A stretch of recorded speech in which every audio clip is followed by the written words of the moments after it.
Que le Seigneur vous bénisse. Nous sommes très heureux ce matin d'être ensemble dans la présence du Seigneur. Et maintenant, c'est le moment que nous avons de partager ensemble la parole de Dieu. Mais j'aimerais commencer avec un test, un petit quiz, par exemple. Combien d'entre vous êtes en mesure de citer de mémoire 5 versets du psaume 119? Est-ce qu'il y en a au moins qui peuvent réciter 4 versets du psaume 119? 2. Je sais que le psaume 119, il y a 2 versets qui sont très connus. Et assurément, une fois que je vais commencer à les réciter, vous aussi, vous allez emboîter le pas avec moi. Il y a le psaume 119, verset 11, qui dit « Je serre ta parole dans mon cœur afin, exactement, de ne pas pécher contre toi. » Il y a aussi le verset 105, psaume 119, verset 105. « Ta parole est une lampe à mes pieds et une lumière sur mon sentier. » Il y a aussi un troisième verset qui est moindrement connu du psaume 119. C'est le verset 9. Comment le jeune homme rendra-t-il pur son sentier en se dirigeant selon la parole? Donc, nous venons de nous rendre compte que le psaume 119, ce n'est pas le psaume le plus populaire du psautier. Nous connaissons très bien le psaume 23. Nous connaissons très bien le psaume 91.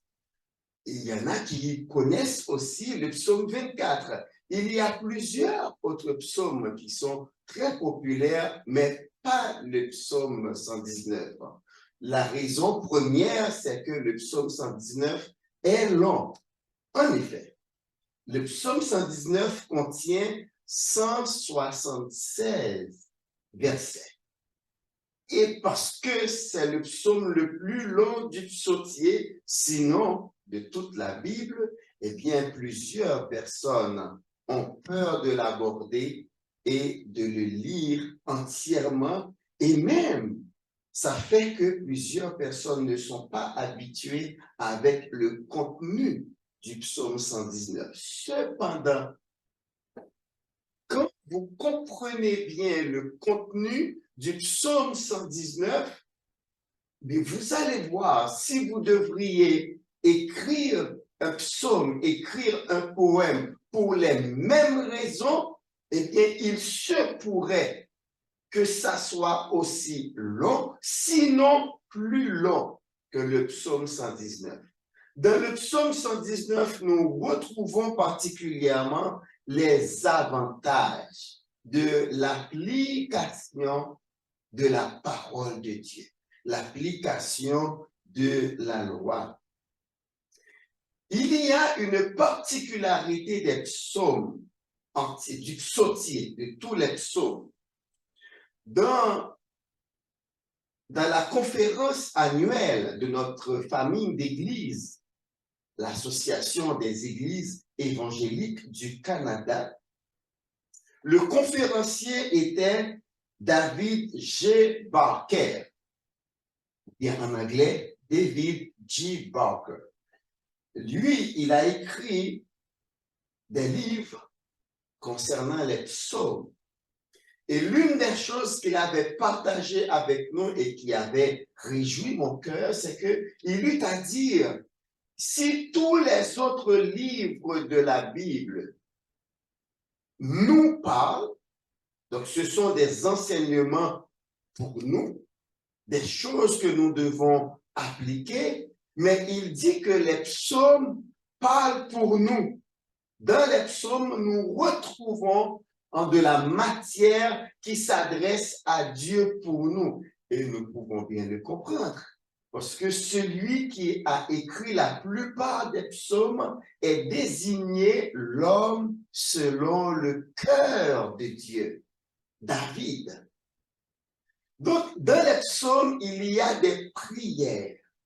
Et ce sont des prières que nous pouvons nous approprier afin de nous adresser à Dieu. Et nous retrouvons cela également dans le psaume 119. Dans l'émission Chemin de vie, nous avons retrouvé une séquence où on parle du psaume 119. Voici ce que nous pouvons lire dans l'introduction. Ça commence avec une question. Qu'est-ce que vivre? Voilà une question intéressante. Dans les essais, Montaigne écrit « Les plus belles vies sont à mon gré celles qui se rangent au modèle commun et humain, avec ordre, mais sans miracle et sans extravagance. » L'auteur nous dit « Eh bien moi, je trouve ça gnangnan. » Car dans le psaume 119, l'auteur demande plusieurs fois à Dieu « Fais-moi vivre ». Verset 37, verset 40, verset 88, etc. C'est le cri que font entendre les hommes pieux d'Israël, car pour eux, la vie, c'est baigner dans la parole de Dieu, et c'est le thème du psaume 119, qui est le plus long chapitre des textes sacrés. Il impressionne aussi, le psaume 119, il impressionne aussi par la profondeur de sa réflexion et par son uniformité. Le psaume 119 est une méditation sur la parole de Dieu, à l'exception de deux versets, 122 et 123. Tous les versets du psaume 119 mentionnent la loi avec des termes synonymes divers comme parole, ordonnance, précepte, jugement, décret, témoignage, sentence, statut ou commandement. Ce sont les divers termes utilisés pour désigner la parole de Dieu. Donc, c'est un psaume qui est très important. Le psaume 119 a une particularité unique. La raison pour laquelle ce psaume contient 167 versets, c'est parce que le texte est divisé en des groupes de 8 versets selon l'alphabet hébreu. En effet, l'alphabet hébreu a 22 lettres. Et le psaume 119 est un psaume alphabétique avec 22 groupes de 8 versets. Et chacun des groupes de 8 versets commence par une des lettres de l'alphabet hébreu. Par exemple, les 8 premiers versets commencent par A, Aleph, qui est la première lettre de l'alphabet hébreu. Le deuxième groupe de 8 versets commence tous par Bet, qui est la deuxième lettre de l'alphabet hébreu, et ainsi de suite. On nous dit que la valeur, donc le psaume 119 a une valeur pédagogique. Et cette valeur est tellement appréciée que pendant très longtemps, les églises réformées de France et de Suisse l'utilisaient à l'école. Les élèves chantaient le psaume 119 à l'école du dimanche. Et ce texte aussi, c'est écrit de manière alphabétique afin de favoriser la mémorisation de ce chapitre, le psaume 119. Donc, comme je vous disais, quand on comprend la raison pour laquelle le psaume 119 a été rédigé, eh bien, on comprend pourquoi c'est aussi long.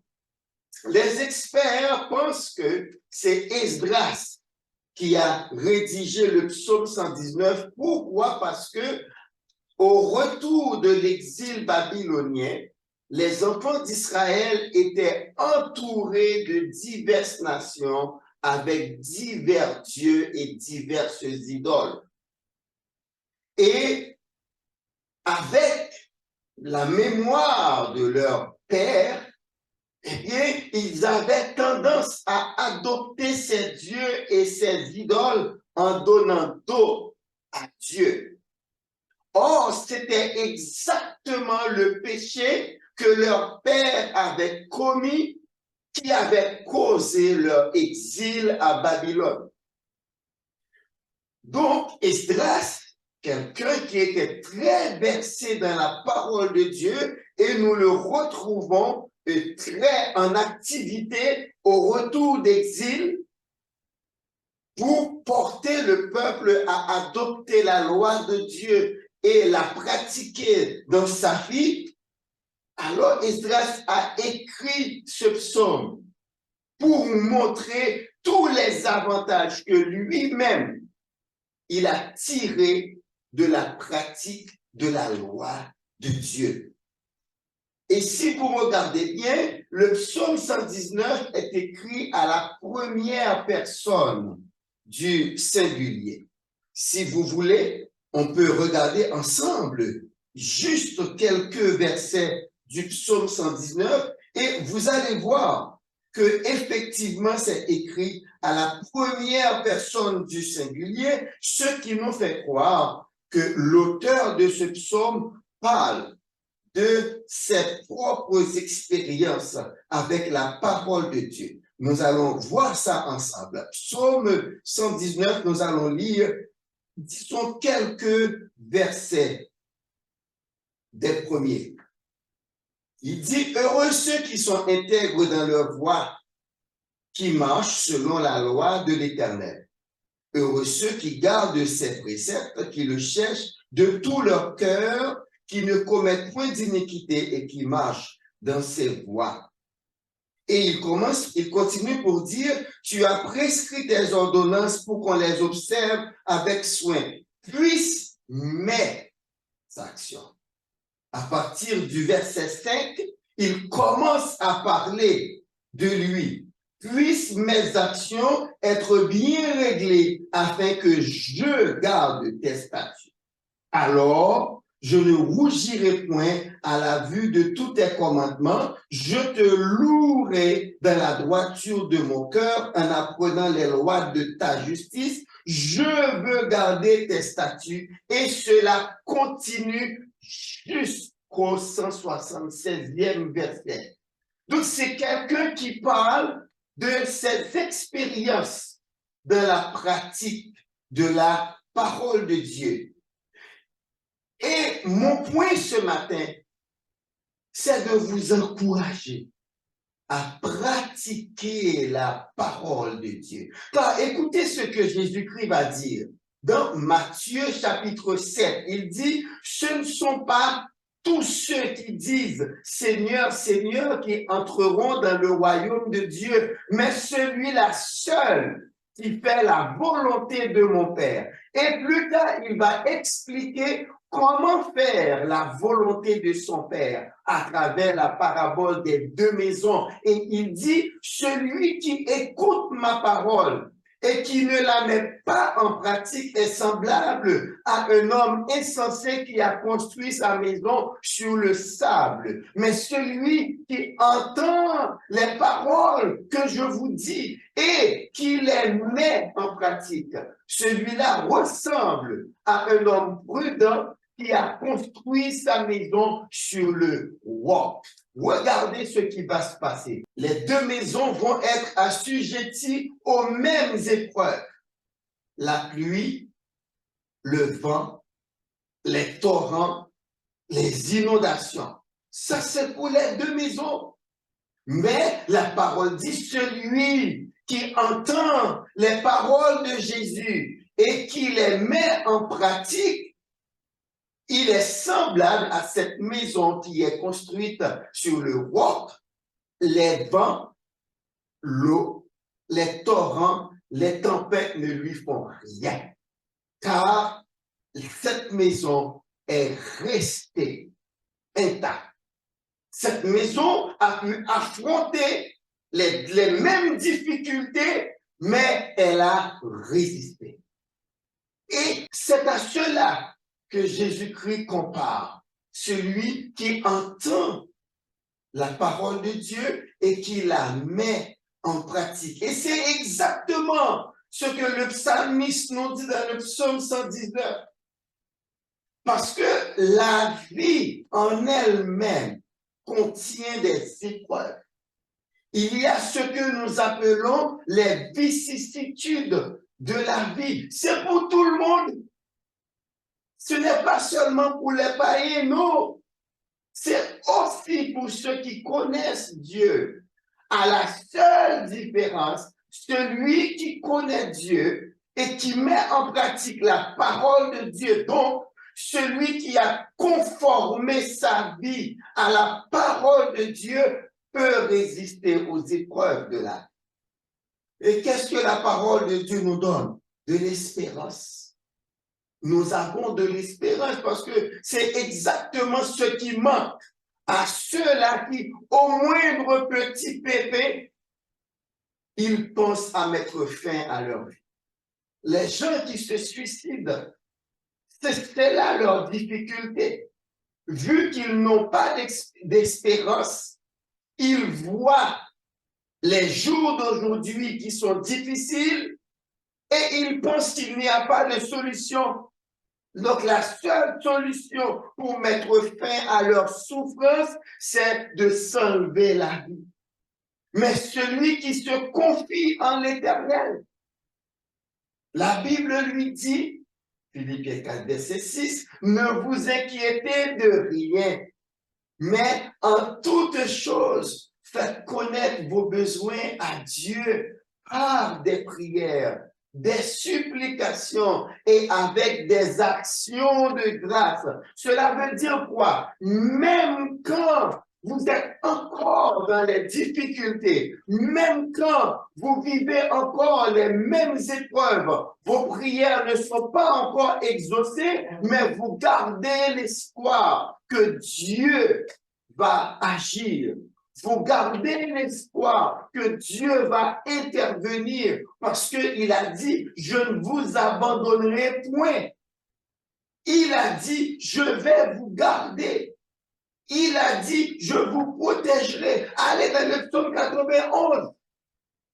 Il a dit, puisqu'il m'aime, je le délivrerai, puisqu'il connaît mon nom. Il m'invoquera et je lui répondrai. Je serai avec lui dans la détresse.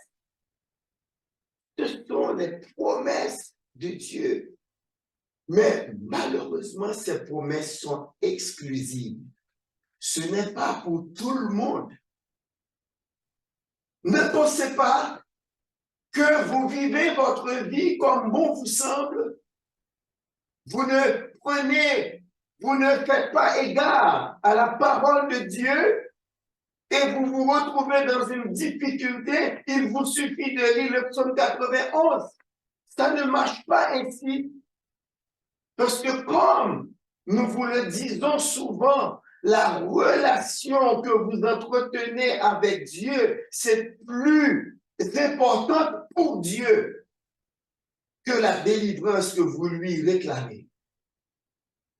Or, la pratique de la parole de Dieu, c'est le meilleur moyen d'entretenir une bonne relation avec Dieu. C'est par sa parole que nous avons une relation avec Dieu en obéissance à cette parole. Ce n'est pas seulement le cas de dire « je lis ma Bible », après ça on dépose la Bible, non.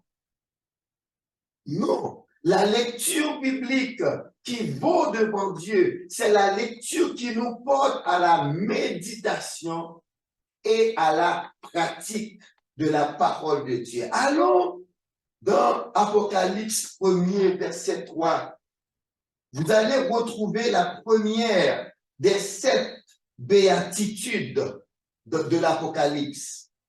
Vous allez voir ce que la Bible dit concernant l'écoute de la parole et de la mise en pratique. Apocalypse 1er, verset 3. Heureux celui qui lit et ceux qui entendent les paroles de la prophétie, virgule, et qui gardent les choses qui sont écrites. C'est pas seulement lire et entendre, mais il y a aussi garder. Garder, c'est une autre forme pour dire mettre en pratique. Car quand vous gardez le psaume, verset 11 du psaume 119, où il est dit, je serre ta parole. Le synonyme de serrer, c'est garder. Et notre compréhension de garder, c'est mettre en pratique. Donc, la première des 7 béatitudes que nous retrouvons dans le livre de l'Apocalypse se retrouve au 3e verset du chapitre 1er. Heureux celui qui lit et ceux qui entendent les paroles de la prophétie. Vous comprenez que celui qui lit est au singulier, tandis que ceux qui entendent est au pluriel, car vous comprenez, les livres, il n'y avait pas beaucoup de livres en ce temps-là. Cela fait que il n'y avait qu'une seule copie disponible, ou bien dans la synagogue, ou bien dans les églises, dans les assemblées. Donc, c'est pour cela qu'il est dit ici, heureux celui qui lit. Donc, c'est celui qui lit pour l'assemblée. Et heureux ceux qui entendent. Lire et entendre, il y a un bonheur là-dedans, mais le bonheur, c'est pour ceux qui gardent les choses qui sont écrites. C'est la même chose que Jésus-Christ va dire. Il faut entendre, mais aussi mettre en pratique. Il faut entendre, mais aussi garder dans son cœur afin de conformer sa vie à cette parole et de vivre heureux devant Dieu. C'est cette lecture que Dieu demande. Une lecture dans une attitude de garder afin de mettre en pratique. Et ça nous enseigne également sur la méditation de la parole de Dieu. Car il y a plusieurs formes de méditation. Il y a des gens, pour qu'ils méditent, il faut qu'ils soient dans une position particulière. Ce n'est pas ainsi qu'on médite la parole de Dieu. On médite la parole de Dieu, c'est quand on l'entend et on la repasse dans son cœur, afin de trouver les moyens de l'appliquer dans sa vie. Savez-vous que c'est l'application qui est la plus difficile? Le psaume 46, beaucoup d'entre nous, nous connaissons les versets du psaume 46. Dieu est pour nous un refuge et un appui, un secours qui ne manque jamais dans la détresse. C'est pourquoi nous sommes sans crainte quand la terre est bouleversée et que les montagnes chancellent au cœur des mers, etc., etc. Mais combien d'entre nous appliquent ces paroles dans notre vie quand les difficultés arrivent, quand les épreuves arrivent, quand vous avez appris que votre patron va mettre certaines personnes en disponibilité et vous êtes du nombre, comment réagissez-vous? Comment réagissez-vous quand vous apprenez qu'il est en train de se développer dans votre corps une maladie grave? Comment réagissez-vous? Est-ce que vous dites, c'est pourquoi nous sommes sans crainte quand la terre est bouleversée? Parce qu'il y a certains diagnostics que les médecins nous donnent. C'est comme si on sent la terre est en train de se bouleverser sous nos pieds. On est déséquilibré. Comment on reçoit ces nouvelles? Comment vous recevez des mauvaises nouvelles qui viennent de votre pays d'origine? Est-ce que vous continuez de dire, Seigneur, tu sais toutes choses. Moi, je suis au loin. Je ne peux pas agir matériellement. Mais je sais que toi, tu es omniprésent. Tu n'es pas limité ni par l'espace, ni par le temps. De là où tu es, tu peux aller intervenir. Et puis, on garde son sang-froid et on espère en Dieu. Nous le chantons, espère en Dieu quand la nuit sombre. Et quand vos nuits paraissent sombres, est-ce que vous continuez à espérer en Dieu? Ou du moins, vous commencez à paniquer, vous commencez au lieu d'aller vers Dieu dans la prière, mais vous prenez votre téléphone et vous faites des appels par-ci, par-là et vous vous mettez à parler à tout le monde avant de dire un mot à votre Dieu. Mais vous connaissez le psaume 46. Est-ce que vous êtes sans crainte que la terre est bouleversée? Vous connaissez le psaume 91, celui qui demeure sous l'abri du Très-Haut repose à l'ombre du Tout-Puissant. Mais est-ce que vous prenez ce repos quand les choses paraissent aller mal? Je dis paraissent aller mal parce que il se peut que des choses paraissent aller mal à nos yeux, mais pour Dieu, tout va bien. Parce qu'il sait déjà ce qu'il va faire. Mais cette tranquillité d'esprit, il n'y a personne qui peut vous la garantir, sinon dans la parole de Dieu. C'est seule la parole de Dieu. C'est pour cela que j'aime beaucoup l'attitude de Job. Job, c'est quelqu'un qui connaissait la parole de Dieu et qui l'appliquait dans sa vie. Voilà pourquoi, quand ses serviteurs sont venus lui apporter les mauvaises nouvelles, ses 10 enfants sont morts d'un seul coup. Il y a un vent qui a frappé la maison où ils étaient. La maison s'est écroulée et les jeunes gens sont tous partis. Quand Job a appris que ces animaux paissaient dans les champs, il y a des Chaldéens, il y a des Sabéens qui se sont tombés sur les animaux et les ont emportés en passant les serviteurs au fil de l'épée.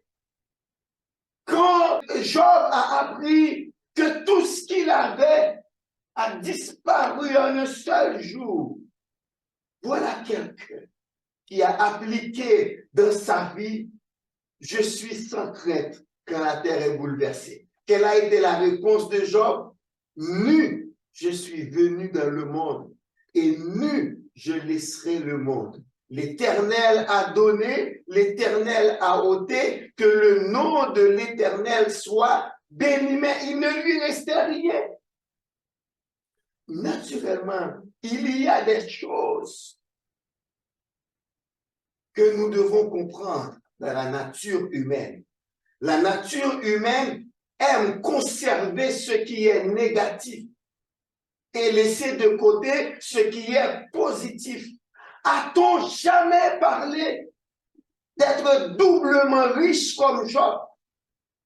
Mais on se rappelle son état de pauvreté. La mémoire humaine a retenu l'état de pauvreté de Job de telle manière qu'il y a un proverbe qui dit « pauvre comme Job ». Mais on oublie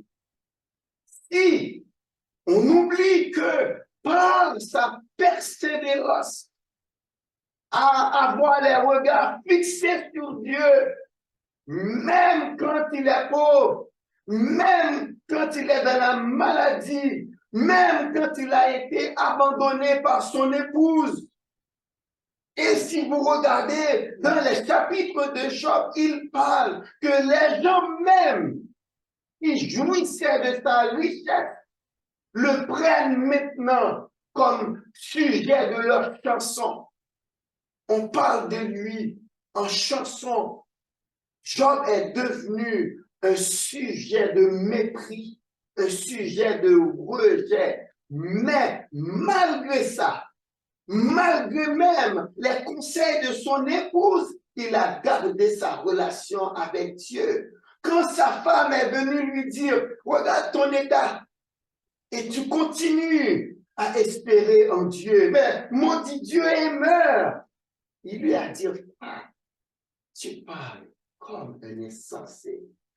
Nous avons reçu les bienfaits de Dieu, mais c'est quoi recevoir aussi quelques méfaits? Et la Bible dit, il a conservé sa relation avec Dieu en dépit de son état de délabrement. Car il perdait sa santé, on nous parle de ulcère qu'il avait. Il se couchait sur la cendre et ses amis étaient venus le voir. Pendant plus d'une semaine, ils étaient restés bouche bée sans pouvoir dire un mot, tant l'état de Job était vraiment mal. Mais malgré tout, il a gardé sa persévérance.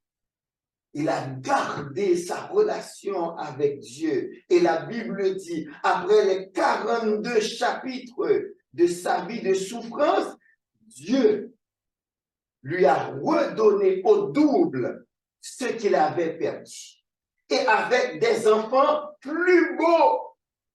Il avait 3 filles et on dit, il n'y a personne qui pouvait dépasser la beauté des filles de Job. Mais la mémoire humaine n'a pas retenu ça. Parce que la Bible dit qu'il était devenu doublement plus riche qu'avant. Et c'est ce que Salomon va nous dire dans Proverbe chapitre 10. C'est la bénédiction de l'Éternel qui enrichit et il ne la fait suivre d'aucun chagrin. Et nous comprenons que le reste de la vie de Job s'est terminé dans la joie, dans l'allégresse, dans le bonheur. Parce que tout simplement, il avait su conserver sa relation avec Dieu en dépit des moments de difficulté. Écoute, moi j'aime bien cette attitude parce que moi je vous garantis, si j'étais Job, on est venu me dire, il y a des éléments de la nature qui se sont déchaînés contre mes enfants. On est venu me dire que des Chaldéens, des Sabéens, mais moi c'est sûr, je me mettrais à genoux, je dirais à Dieu, regarde ces gens-là, c'est maudit. Regarde ce qu'ils ont fait. Moi, je demanderais à Dieu de maudire. Je demanderais à ce que le feu de Dieu descende et consume les Chaldéens et consume les Sabéens. Moi, probablement, j'aurais prié comme ça. Je me laisserais emporter par la colère contre ces gens-là qui sont venus voler mes bétails et passer mes serviteurs au fil de l'épée. Mais Job n'a pas agi comme ça. Et Job nous apprend. C'est pourquoi je suis sans crainte quand la terre est bouleversée. Job savait que sa relation était avec Dieu et nous le disons en créole. Si en haut, babaye, en bas, pas t'apprend. Job a compris que si des gens pouvaient s'attaquer à sa possession, c'est parce qu'ils avaient reçu un ordre de Dieu. Et nous retrouvons David qui dit la même chose quand il courait devant Absalom et Chiméi. L'un de ses sujets est venu devant lui en le maudissant. Et quand ses généraux voulaient aller frapper Chiméi, il lui a dit, mais non, laisse. Si Chiméi parle comme ça, c'est parce que Dieu lui a dit, maudit. Laisse-le maudire. Peut-être que Dieu verra ma désolation et il aura pitié de moi. Laisse Chiméi maudire, laisse Chiméi parler. Mais combien d'entre nous pouvons, dans de telles circonstances, appliquer la parole de Dieu? Dire, c'est Dieu qui a permis cela. parce que je suis serviteur de Dieu. Rien ne peut m'arriver si Dieu ne le permet pas. Ça, c'est la relation avec Dieu seul qui nous permet de parler ainsi, de répondre ainsi dans des moments particuliers où nos intérêts sont menacés. Parce qu'on dit souvent, si vous voulez connaître la profondeur spirituelle de quelqu'un, attaque ses intérêts. Car il y a beaucoup de serviteurs de Dieu qui perdent leur communion parce que leurs intérêts sont en jeu.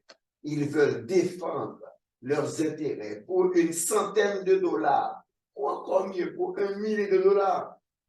Ils mettent Dieu de côté et essaient de correspondre avec leur vis-à-vis. C'est une erreur à ne jamais commettre. Il ne faut jamais faire cela. Le psaume 119 est aussi long parce que le psalmiste a essayé de lister tous les avantages qu'il a tirés en appliquant la parole de Dieu. Si par hasard, vous êtes de ceux qui connaissent au moins 2 versets du psaume 119, j'aurais aimé que vous augmentiez votre connaissance. Je vais vous en suggérer 3 autres. En tant que père et mère de famille, nous aimons tous quand on dit du bien de nos enfants. Nous aimons tous entendre dans les réunions de parents, quand les professeurs disent du bien, quand on nous dit vos enfants posent de bonnes questions, votre enfant écoute. Quand il n'est pas là, on voit qu'il n'est pas là parce que quand je pose des questions, c'est lui qui répond. Il a une attitude de sagesse que j'admire. Tout le monde, nous aimerions entendre cela de nos enfants. Mais savez-vous, il y a un moyen d'y parvenir. Psaume 119, versets 98, 99 et 100. Retenez-les. Au moins après avoir écouté ce message, vous allez ajouter dans votre palmarès de versets 3 autres du psaume 119, 98, 99 et 100. 98. Tes commandements me rendent plus sage que mes ennemis. Est-ce que vous aimeriez que vos enfants soient plus sages que ceux-mêmes qui les taxent à l'école, que ceux qui les persécutent, que ceux qui les prennent comme des ennemis? Écoutez, il y a une réalité, on ne peut pas s'en passer. Il se peut que votre enfant soit victime même de racisme à l'école.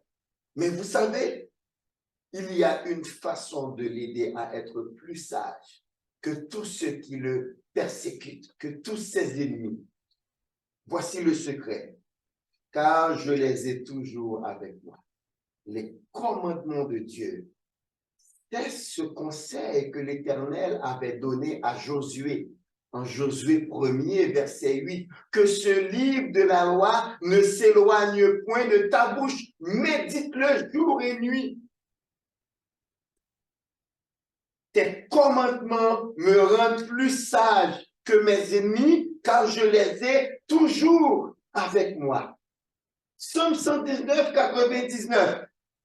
Je suis plus instruit que tous mes maîtres, car tes préceptes sont l'objet de ma méditation. Portez vos enfants à méditer la parole de Dieu. C'est quoi la méditation de la parole de Dieu? C'est réfléchir là-dessus jusqu'à ce qu'on arrive à la pratiquer dans notre vie. Quand vous vous retrouvez dans une situation, vous puissiez vous rappeler d'un verset biblique et vous agissez selon ce verset. Et vous le savez, je vais agir en obéissance à la parole de Dieu. Et laissez-moi vous dire, le Seigneur va vous bénir. Il y a des choses que vos amis vont vous demander. Il y a des choses dans votre cercle d'amis. On va même vous exiger sous peine de vous bannir du groupe. Qu'est-ce que vous allez faire? Est-ce que vous allez dire comme Pierre et Jean, vaut mieux obéir à Dieu plutôt qu'aux hommes? Et là, en méditant la parole de Dieu, vous saurez quelle position prendre, soit pour Dieu, soit pour les amis. Parce qu'il y a dans le psaume 27, le fameux verset 10 qui dit « Car mon père et ma mère m'abandonnent, mais l'Éternel me recueillera. » Ça ne fait rien si des amis vous abandonnent parce que vous voulez suivre la parole de Dieu. Mais laissez-moi vous dire, quand c'est pour le Seigneur que des amis vous abandonnent, ne vous en faites pas, car ces mêmes amis reviendront à vous, mais sauvés. Parce que vous aurez pris position pour Dieu contre eux, ça va les marquer. Votre conviction va les marquer et ça va les porter à réfléchir et bientôt, plus tard, ils vous rencontreront et ils vous diront, c'est vous qui avez raison. C'est vous qui aviez raison. Parce que vous aviez su nous résister, me voici maintenant. Je suis chrétien aussi. Troisième verset, le verset 100, Psaume 119, verset 100. J'ai plus d'intelligence que les vieillards, car j'observe tes ordonnances. Pourquoi ici le psalmiste parle de vieillard? Parce que dans le livre des Proverbes, Salomon fait l'apologie des cheveux blancs. Et il y a un proverbe français qui dit « Si jeunesse savait, si vieillesse pouvait ». Parce qu'on sait que les cheveux blancs constituent le signe d'expérience, le signe de vécu. Voilà pourquoi les vieillards sont plus intelligents que les jeunes, qu'ils appellent souvent des têtes brûlées. Parce qu'ils agissent sans réfléchir. Mais quand maintenant on observe la parole de Dieu, on pratique la parole de Dieu, on réfléchit. Et on réfléchit beaucoup mieux que les vieillards. On peut faire la leçon sagement aux vieillards. Et des vieillards seront surpris de la profondeur de vos réflexions. Donc, mon point ici, oui, j'aurais aimé que vous deveniez adepte du psaume 119, mais plutôt et surtout, j'aurais aimé que vous preniez la décision de lire, de connaître la parole de Dieu et l'appliquer dans votre vie, car c'est là le secret du bonheur. C'est vivre selon Dieu et Dieu va agir pour vous. Quand dans toute votre vie, vous vous ferez un point d'honneur d'appliquer la parole de Dieu dans votre vie, dans votre vécu. C'est vrai, il y a plusieurs messages qui disent que la Bible est obsolète. Un livre qui a 2000 ans, il faudrait maintenant l'adapter aux réalités du jour. Quelle réalité du jour? Mariage de personnes de même sexe? Quelle réalité du jour? Le fait de dire aux jeunes, aux enfants qu'ils sont nés dans le mauvais corps et qu'ils doivent changer leur sexe et se faire mutiler. Combien de petits garçons sont en train d'être mutilés pour les porter à changer de sexe parce qu'on dit qu'ils sont nés dans le mauvais corps? Mensonge! La parole de Dieu nous dit, c'est Dieu qui décide si nous sommes hommes et femmes. Dans la Genèse, Dieu a créé l'être humain, homme et femme. C'est Dieu qui a décidé de notre sexe. Ce n'est pas la société. C'est un mensonge. On est en train de nous gaver de mensonges, jeunes gens, jeunes filles. Apprenez la vérité de la Bible. La vérité, c'est que vous avez été créés par quelqu'un qui vous aime. Et il dit dans Jérémie 29, verset 11, « Je connais les projets que j'ai formés sur vous, projets de paix et non de malheur, afin de vous donner un avenir et de l'espérance. » Le Dieu qui vous a créé, il vous aime. Et il vous aime tellement qu'il a donné son propre Fils pour vous, afin que vous ayez la vie éternelle. Donc c'est à ce Dieu-là qu'il faut faire confiance. Placez votre confiance en Dieu. Étudiez sa parole, connaître cette parole et l'appliquer dans votre vie et vous verrez la gloire de Dieu. Est-ce que parmi ceux qui nous écoutent, il y en a qui aimeraient se consacrer à Dieu? La parole de Dieu, c'est Jésus-Christ. Jésus-Christ est venu dans le monde. Il a pris la forme d'un humain comme vous et moi. Il a été soumis à toutes sortes de tentations, mais il n'a pas cédé afin de nous donner la vie à vous et à moi. Et aujourd'hui, il vous appelle. Venez à moi, vous tous qui êtes fatigués et chargés, et je vous donnerai du repos. Pouvez-vous entendre la voix de votre Sauveur qui vous appelle pour vous donner la vie éternelle? Jésus-Christ est la parole de Dieu selon Jean 1er, verset 1er. Au commencement était la parole, et la parole était avec Dieu, et la parole était Dieu. Donc si nous vous disons maintenant vous devez connaître la parole de Dieu, oui, vous devez prendre la bonne habitude de lire votre Bible et de voir ce que Dieu vous dit. Mais n'oubliez pas, cette parole s'était faite chair en la personne de Jésus. Et il est venu.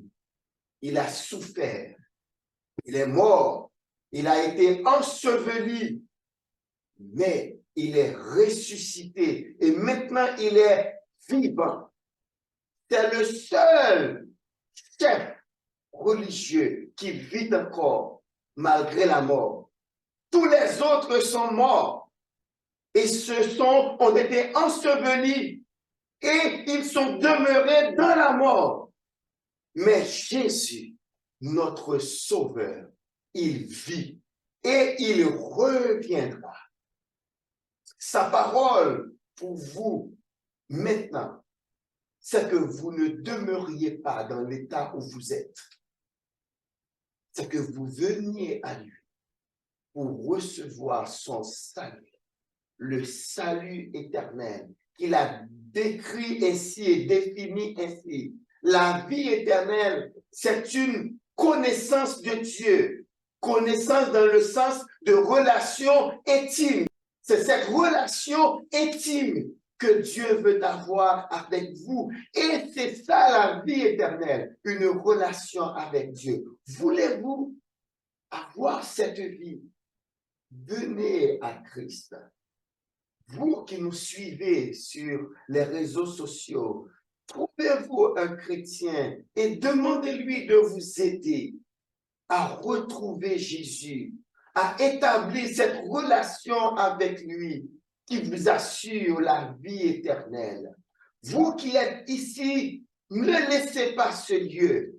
Si vous ne connaissez pas encore Christ, si vous n'avez pas encore remis votre vie à Christ, c'est le moment de le faire afin de vous assurer la vie éternelle. Prions le Seigneur. Cher Seigneur, merci. Merci pour ce temps de culte que tu nous as permis d'avoir en ce jour. Et merci pour ta parole qui vient d'être proclamée. Nous te prions, Père, que cette parole puisse faire sa route dans la vie de chaque cœur, de chaque personne à l'écoute. Nous te prions, Père Saint, que chaque personne à l'écoute qui ne te connaît pas encore puisse reconnaître qu'il est pécheur et qu'il ne peut pas se sauver lui-même et qu'il a besoin de Jésus pour son salut. et qu'ils viennent à toi. Nous te prions, Père, que le Saint-Esprit se mette maintenant à attaquer des cœurs afin de les amener à toi pour leur salut éternel. Au nom de Jésus. Amen. Merci d'avoir suivi ce culte et ce message. Nous espérons que vous avez été bénis et que ce message vous a plu et que surtout ce message vous a porté à prendre des résolutions pour Dieu. Que la grâce de notre Seigneur et Sauveur Jésus-Christ, l'amour du Dieu le Père, la communion du Saint-Esprit reste et demeure dans le cœur de chacun de nous, dès à présent et pour toujours. Amen.